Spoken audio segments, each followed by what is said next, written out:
mula dito sa Palaban ng video ko hanggang doon sa may Dialinyo. Halos lahat ng kalsada dito ay nasa dito. May mga portion na lang na complete na hindi pa na siminto. Putol-putol. Yung karamihan ay tuloy-tuloy na yung mga area. Mula Dialinyo hanggang Cabrera.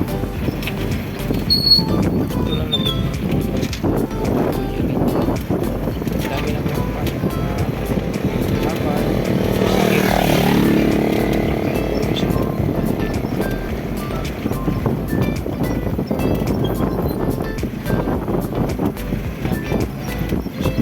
pasok dito tingkad, kotse,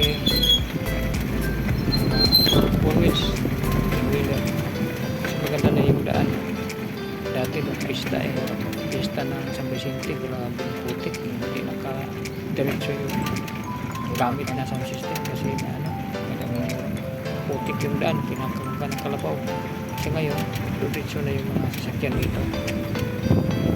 Tuloy lang mula sa may Dialinyo highway na dito sa Palaban, Cabrera, Hospital. Ayos yung daan.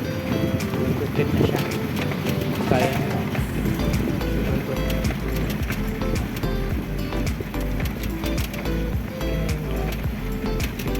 pag baba ko hindi ko na nga inaano yung motor pero pinapaandar so freeway dito kahit hindi mo pandarin yung bayan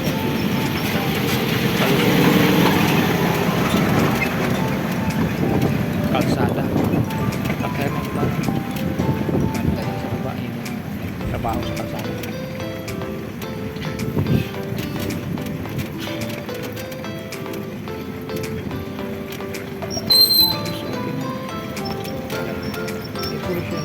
Doon sa may buka dito portion dyan na putol yung kabilang linya yung sa tayo natin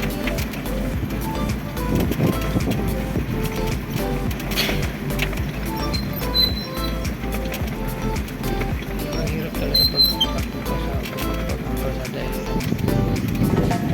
puting yun kaya yung mga malaba dito tricycle lang hirapan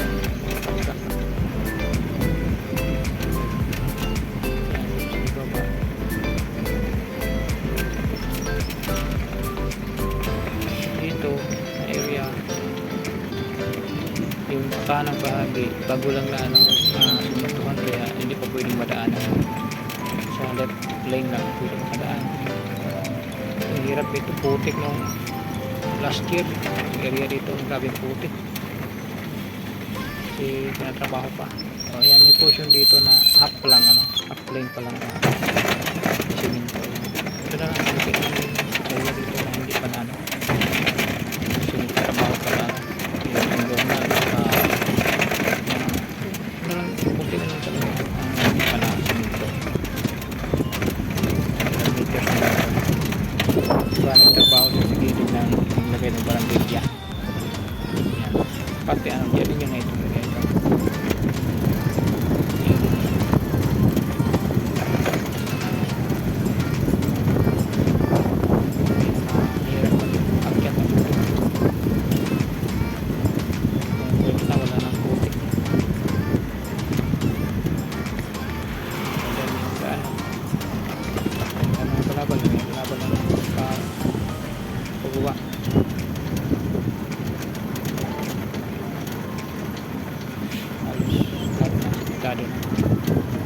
okay naman hindi na siminto hanggang doon sa highway kakumplit na ito.